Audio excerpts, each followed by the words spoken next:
I'm speaking from the Philippines. My name is Cresente Paez. I am the CEO of AgriCOOPh. The federation was established with the help of AFA here in the Philippines.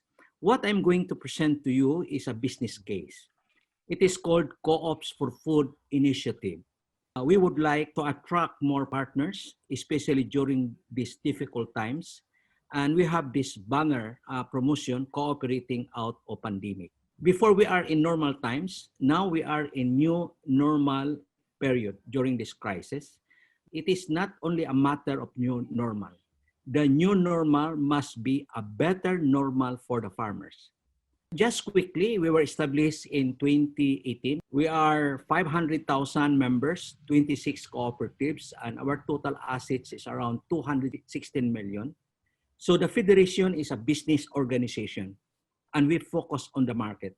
How we work, we have these three operating units. One is capacity building, the other one is business development, and the third one is the supply and marketing services. This is the unit that hopefully is the one responsible for the CoOps for Food initiative during this COVID-19. We have this online survey during the height of the outbreak. And the question we ask is, your business operation of your cooperative affected by the outbreak? And the answer is 91.7% of the cooperatives all over the country which have been affected. And we also conducted our online survey for our agricultural cooperatives. And the same question that we asked, and the answer is 70% that the cooperative has been moderately affected by the COVID-19 pandemic. And it is only about 10% who said that they were severely affected. Now, we would like to share with you the challenges brought by COVID-19, especially in the agricultural cooperatives. Number one in the list is the low market prices and no market opportunities. And what is behind here is the fact that the entire formal market system has collapsed. In other words, our previous market outlet, which are hotels, restaurants, and the chain of stores, supermarkets, were all gone. They are no more. So it's not a matter of low market prices. The greatest issue here is that we don't have the market anymore. And the second one is the restricted movement of products because of the lockdowns in different neighboring provinces. So it is difficult to move products from one province to the next province, even from one village to the next village. And the fact is that the farmers were affected by shortage of laborers, meaning if there are laborers coming from the next village, they cannot just cross to the next village to provide the labor because of the highly restrictive quarantine pass. And you'll be subjected to a 14-day quarantine period. And the other one is the inability of the members to pay their loans. Why? Because many of the offices of the cooperatives were closed down by the local authorities. And also the inability of the cooperative to serve their members because all of these offices have been closed down during the height of the crisis. Right now, there has been already an improvement. I would say about 50% has been improved already. So we are confronted with two issues in the crisis. One is the formal marketing system collapse, and the other one, logistics handling crippled. So we thought that we need to create an alternative market. And this is the reason why that we come up with this program called CoOps for Food. It is an innovative business model of our federation that is directly to link the farmers' cooperatives to the consumers' cooperative. But the idea is not really to react to the market because the market is no longer there. The idea is to create another market that is to be controlled by the farmers themselves. So that's, in fact, the strategy. So what are our initiatives? Number one, first we focus on vegetables, fruits, and rice. Why? Because this is important to ensure food security, that there will be continuous supply of food in the table of our consumers.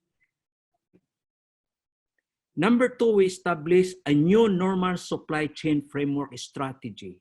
So it is a kind of strategy that the trading system involved here is from cooperative to another cooperative. And we allow the consumers cooperative in the urban centers to create their own channels to be able to reach out to the intended consumers. And what is the function of the AgriCOOPh in this particular strategy? We are into supply and marketing arrangement. In other words, we are into matchmaking between the farmers and the consumers through the cooperative organizations. And the other one, we facilitate in the support of logistics, like shipping, for instance, trucking, warehousing, especially when you need to do some repackaging, sorting for relief operations of your market channels. And we also go into financing arrangement because there are buyers who don't have the ready cash to buy from the supplier. And we created a CoOps for Food team. And there are about 5 people involved. We have the social media officer here that is in charge of the marketing operation. And we have the training specialist, and we hired a consultant. And this is led by our supply and marketing officer. Under here are the 3 business development workers, and we divided them into different tasks. One is in charge for the market, that is in Metro Manila, that is where the center of our operations. And the other one is from Mindanao, the southern part of the country, another business development worker that is in charge for the supply of farm products. And the other one is the second market, that is the central part of the Philippines, that is the Cebu market. So in other words, this is our operating system. We are trading by matchmaking the seller and the buyer. And as you see in the map, the farthest supply of our banana and rice come from down the south in Mindanao. And you have also coming from northern Luzon and also central Luzon. And the drop points will be in Metro Manila. As you see, these are the supply chain that is happening in relation to vegetables, into fruits, into organic rice, and into banana, including conventional rice. Okay, these are our strategies. There are 1, 2, 3, 4 strategies. One is opening a new normal supply chain. And the other one is creating a home-based retailers. That means we organize our own retailers. Then we have the localizing the market and then contracting the farmers to produce what the market wants. Okay, just to show for you how we conducted our activities, and you would notice the complexities, but they are very simple operations, as you see in this slide. And this one is the Agusan Rice Cooperative Hub, where we localize the market. Meaning from the rice cooperatives, we move the products to the consumers cooperatives. Host cooperatives are not producing rice. And this is the networking of our so-called home-based food retailers. This is our winning intervention. This one is a trading activity where we converted all the branches of the cooperatives into farm product or farmers market. This slide is another cooperative involved in the so-called mobile reading, or what we call market on wheels. And then you see at the right side, this is the outlet of the products of the farmers. We have traded already about $39,622 US during the last 4 months. And we're able to move about 27,000 kilograms. Okay, this is how we conducted it under the new normal. This is the logistics handling. The Federation is providing support for logistics.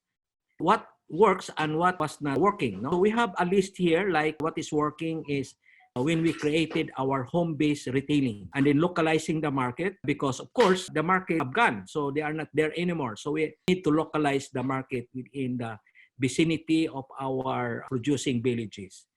And then we continue to establish with institutional buyers, and these are the ones involved in relief aid operations or food packs distribution for the vulnerable sectors of our society. What is important here is the consolidation of vegetables through collective action among the cooperatives. While below, these are the things that did not work so well. This was just, in fact, a summary of what I have spoken a while ago. And of course, these are the facilitating, like the social media, the market information, networking, and using the 5 P's of marketing mix. This is our strategy to make strategic decisions. And as I said, the winning intervention is the creation of the TITA. This is the so-called home-based retailing distribution of goods through the deployment of or hiring of the development workers.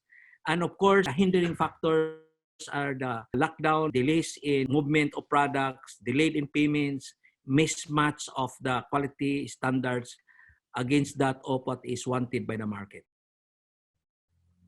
And what our recommendations is to go into e-commerce platform.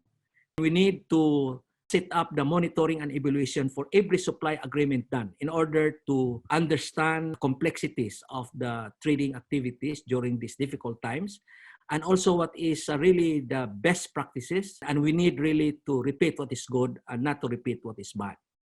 And then the third one is we need to leverage capital for funding the purchase order financing. And then we explore weekend markets with homeowners association. And then we are setting up the trade board. In summary, what we are doing here in our CoOps for food is trying to own and control or create our own market because the market has gone. Thank you very much for listening. Mabuhay ang pamilyang magsasaka.